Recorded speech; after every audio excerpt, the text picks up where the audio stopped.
सल्लल्लाहु ताला अलैहि वसल्लम तक अल्लाह की तरफ से भेजे गए हैं तमाम अंबिया अलैहिस्सलाम का कामिल यकीन रखना कि वाकई बरहक पैगम्बर, और आप आखिरी पैगम्बर, आपके पास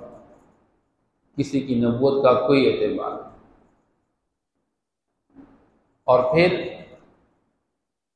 क़यामत का यकीन रखना, मौत के बाद दोबारा ज़िंदगी का यकीन रखना, इस बात का यकीन रखना कि खैर और शर अल्लाह ही की तरफ से, अल्लाह की तरफ से जितनी किताबें भेजी गई तमाम किताबों के हक और सच होने का यकीन रखना।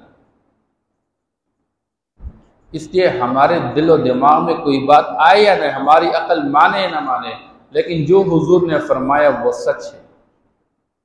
यानी क़यामत का दिन इंसान के आमाल का हिसाब व किताब होगा। अच्छे लोगों को, अच्छे अमल करने वालों को बदला जन्नत की शक्ल में दिया जाएगा और बुरे अमल करने